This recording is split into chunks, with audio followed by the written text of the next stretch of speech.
We're going to kick things off with the NFC East. And the first team we're going to talk about, the New York Giants. The Giants were part of probably the biggest trade of the offseason, where they shipped Odell Beckham Jr. and Olivier Vernon out of town. They got some draft picks, and in addition to those draft picks, they got safety Jabril Peppers from the Browns and right guard Kevin Zeitler. I think it definitely is a big move. Kevin Zeitler is one of the best guards in the NFL. They signed wide receiver Golden Tate and free safety Antonio Bethea. In free agency, they did lose Landon Collins, free safety, B.W. Webb at corner, and guard Jamon Brown. So it's going to be a rebuilding year again for New York. They drafted Daniel Jones, 6th overall. He's supposed to be the quarterback of the future, taking over for Eli. He's looked good so far in preseason. The plan seems to be to start Eli this year. This is definitely Eli's last year, without a doubt. I imagine we'll see Daniel Jones before the end of the year. I actually think it'll be probably about week 7. So looking at the schedule, that game's against the Cardinals. The 2 games before that, they got the Vikings and the Patriots. 2 good defenses. I think you're going to see Eli struggle. Their early schedule isn't super rough, but I mean overall, I don't expect them to be a very good team this year. You're going to see a lot of struggles from Eli. I think the Cardinals will be a good game. The week before, they play the Patriots on Thursday night. So it just gives it's a few extra days of practice with Jones at the ones. So like I was saying, offensively they lost OBJ, one of the best wide receivers in the game, and all they did to counteract that was to bring in Golden Tate. They're not even the same skill set at wide receiver. Golden Tate's this kind of underneath slot guy. They do have Sterling Shepard. Shepard has a broken thumb, I believe it is. He's been playing with a cast. Pretty sure he's gonna be good to go week 1, but that'll be a bit of a limiting factor. Also, Golden Tate is suspended for the first 4 games due to PEDs. On offense, I do expect Evan Ingram, their tight end, to have definitely a better year this year than he did last. Kind of regressed last year after having a pretty solid rookie campaign, especially when Daniel Jones takes over. Tight ends and running backs historically are the safety valve for young quarterbacks. Obviously, they have Saquon Barkley, who's one of the best pass catching backs in the league. He'll see a lot of action, but I believe Evan Ingram will be that other safety valve for Daniel Jones. Defensively, I don't think they'll be great. They did go a little defensive heavy in the draft after taking Daniel Jones, but I just think it's going to be a rebuilding rough season for the Giants. I got them going 3-13. All right. Now on to the Eagles. All right. So they added some offensive weapons this offseason. They traded for Jordan Howard from the Bears. They also traded for Deshaun Jackson from the Bucks. They brought in Malik Jackson, defensive tackle. Or I believe they re-signed him. And then cornerback Ronald Darby. They did lose Golden Tate. Granted, Golden Tate really didn't have much of an impact till kind of in the playoffs. He was a midseason acquisition last year. It didn't really have much of effect, I don't think, on the offense. They lost linebacker Jordan Hicks. Traded away defensive end Michael Bennett. And then they did lose one of their big ones was losing Nick Foles in the offseason. Granted, just the backup quarterback, but just the presence of Nick Foles, I think his loss will be felt a little bit, but not too much. So I think Carson Wentz, as long as he can stay healthy, I know obviously health is always, any team can, or just about any team can be great if they can stay healthy all year. it's football. Nobody stays healthy all year. But at the end of last year, he had some back issues. But I think in 2017, he had an MVP campaign going until he tore his ACL. I think he's going to get back to that MVP form. With the addition of Djax, they already have Alshon Jeffrey, big, good number one wide receiver. And obviously Zach Ertz has been, Carson's security blanket his whole career. They also drafted running back Miles Sanders. Right now it looks like it may be a split between Sanders and Howard, but Sanders has looked good in the preseason, and he's got the 3-down skill set and could take over there.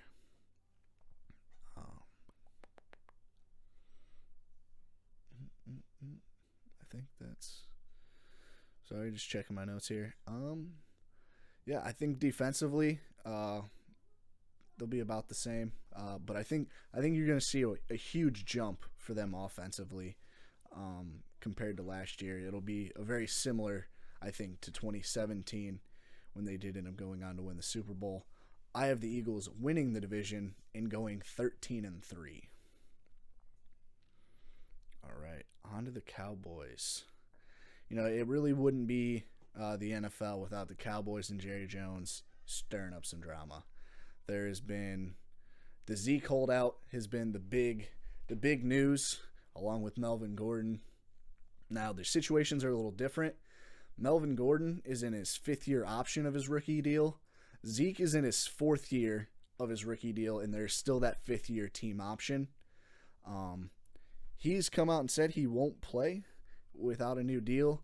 So I think it was last week, said the Cowboys had offered him a contract that would make him the second highest paid running back in between, just below Todd Gurley, but above Le'Veon Bell.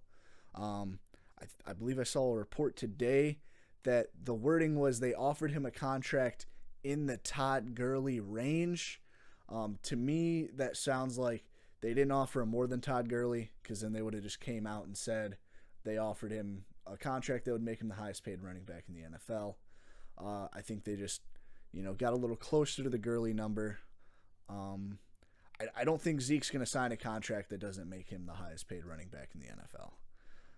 Now, that also being said, because it's the 4th year in his contract, he's going to at some point have to show up, just like Melvin Gordon, to be able to occur a free agent year. So I believe whether that's like 8 games or 10 games, somewhere in there, he's going to have to show up eventually. And then on top of that, he'll probably have another year.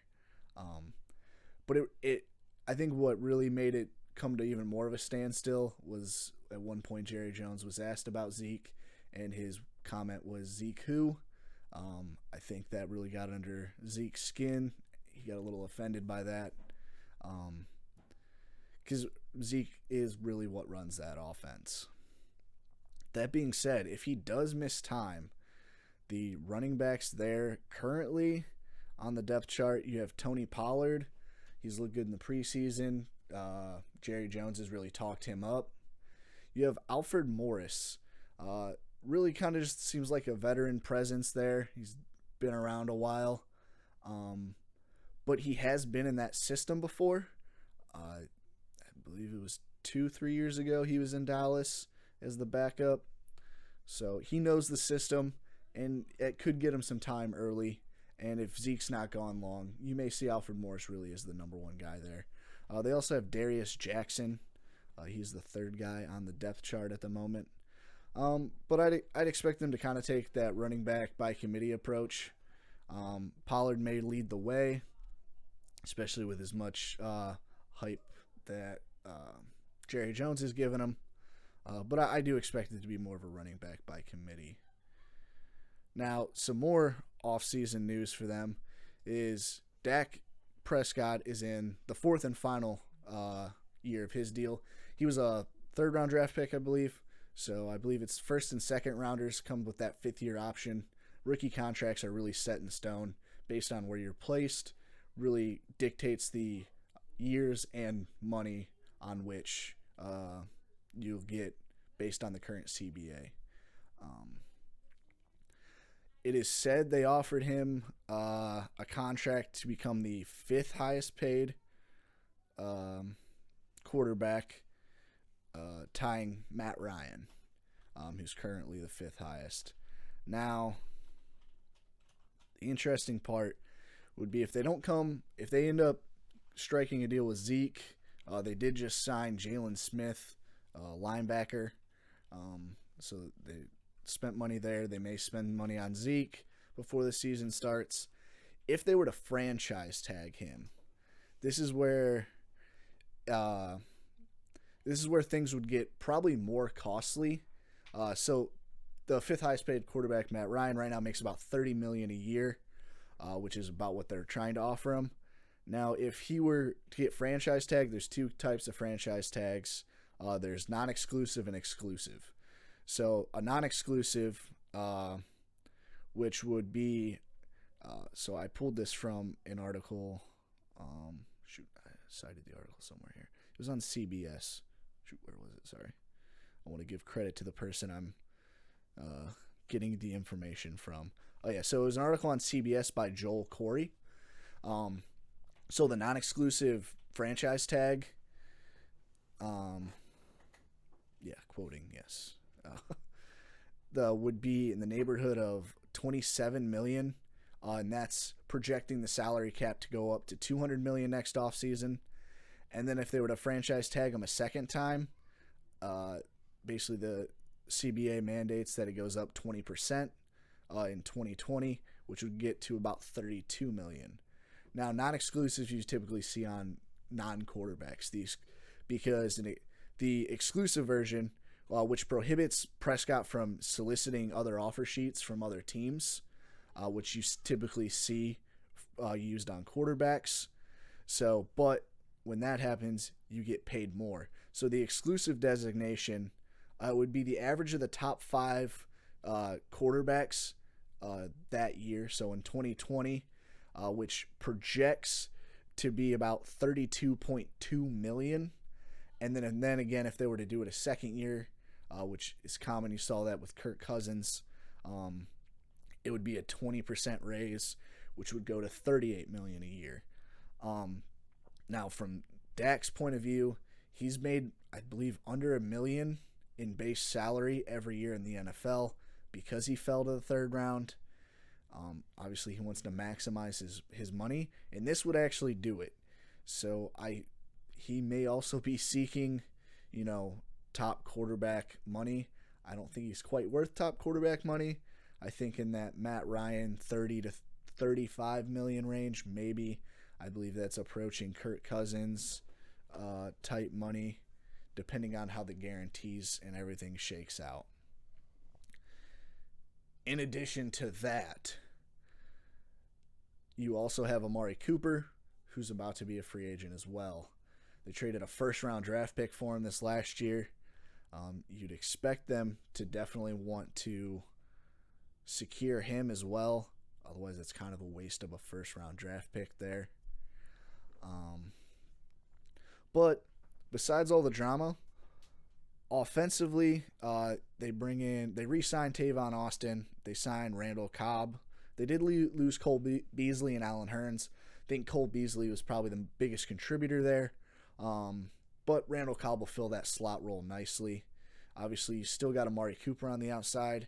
And then you got 2nd-year wide receiver Michael Gallup. I expect to make a pretty big leap in this offense, especially Amari Cooper's had some foot injuries here early in training camp.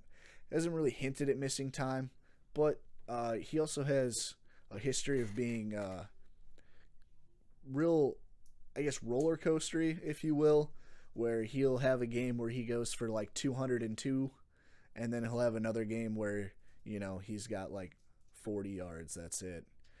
I think Gallup could be that middle ground where he just kind of stays consistent for him. They've also brought Jason Witten back. They didn't really have a presence at tight end.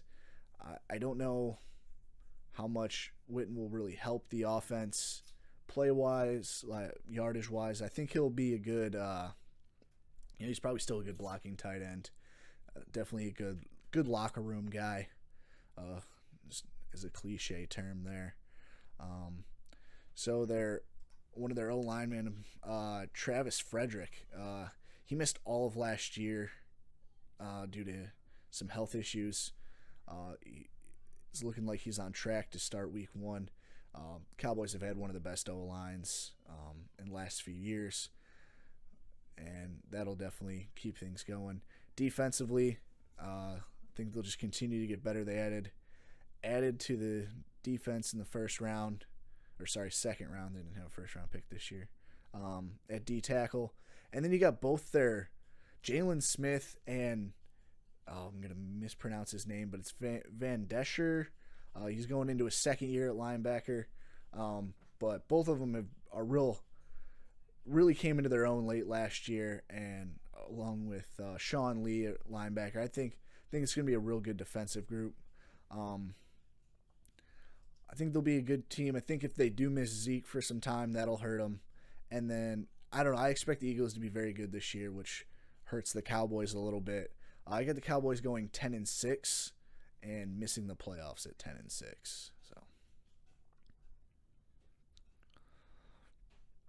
all right. To round out the division, the Washington Redskins. The Redskins have just really had a lot of injuries over the last few years, and probably the biggest one of all, and it bled into this season now, was the Alex Smith breaking his leg week 10. It was an injury similar to Joe Theismann, former Redskins quarterback who had his career ended by this injury. It's hopeful that it doesn't happen to Alex Smith, but he had a few setbacks after the surgery. I believe there was an infection issue. It's not looking great. He's expected to miss this entire season. They did draft Dwayne Haskins in the first round at quarterback. They have Colt McCoy at quarterback as well, but he's also returning from a leg injury that he had late in the season. And they traded in the offseason for Case Keenum, which, as you probably already know, I believe it was yesterday, the Redskins announced that Case Keenum will go into the year as their starting quarterback. I haven't seen the depth chart on whether it's going to be Haskins or McCoy as the backup. Wouldn't surprise me if they go McCoy, at least to start. But again, a struggling team with a high drafted rookie quarterback. It won't take long for the fans and everyone to start asking, when is this rookie going to get some playing time? We already suck. I don't know if it would be for the best. I believe Haskins still has to develop a little bit more compared to some of the other rookies. But wouldn't surprise me if you see him at some point this season. Also, you have second-year running back Darius Geis, who tore his ACL last year. Preseason, I believe it was week 1 or 2 last year. He played in preseason game 3, looked pretty good. I believe he had 11 carries for about 44 yards. Pretty solid, about 4 yards, exactly 4 yards a carry. Pretty good behind what isn't a great offensive line. So, whether or not he'll be the starter, though, I haven't heard. They still have Adrian Peterson there. Adrian Peterson had a great year last year. Maybe more of a split to start the season, but I think by the end of the year, as long as Geis continues to get healthy, he'll be the lead back there. They don't have much at wide receiver, so their top 3 wide receivers are Paul Richardson, Trey Quinn, and Josh Doxson. And I just saw today that it's possible that Josh Doxson. You would think I wouldn't butcher that name of all names. He's in jeopardy of not even making the roster. He has underperformed. I believe he was a high draft pick. This might be year 3 or 4 for him. He's really just underperformed his entire career, and he's in jeopardy of getting cut. And as is, I'd say this is probably one of the worst, if not the worst, wide receiver core in the NFL.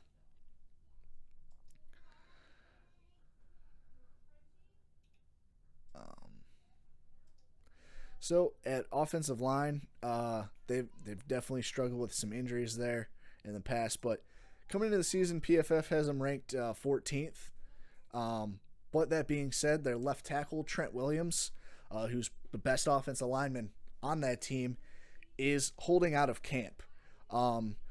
So from an article by the Washington Post by Les Carpenter, has a quote where Williams has said that he no longer trusts the organization and its medical staff over several issues, including the Redskins' handling of a benign tumor on his head in the past offseason.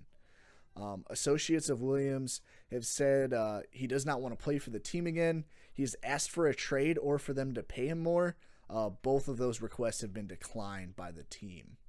Now, like I said, Alex Smith had a bit of a setback with his returning from that leg injury where he had an infection. There was also one Darius Geis had last year recovering from that. And then it sounds like there's just been some mistrust with the doctors. It may just be a bad turn of events or a series of unfortunate events, if you will. But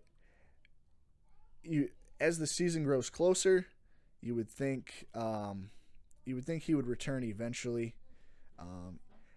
At some point, you'd expect him to. Again, you gotta at least be on the team for a little bit to be able to have that year count towards free agency and move on if they're dead set on not trading him. That being said, another down year for the Redskins is what I expect, and I could see them firing Jay Gruden, and eventually just going into full rebuild mode. And if you do that, you're probably going to trade what veteran assets you have. That seems to, at least that's been a theme. The Raiders did it. The Browns have done it. So trading Williams away could benefit the team there. Like I said, I don't expect much from them this year. Kind of a below average defense. Offense that's not great. I don't know if Case Keenum can return to the 2017 Minnesota Vikings Case Keenum. I have the Redskins going a very measly 2-14.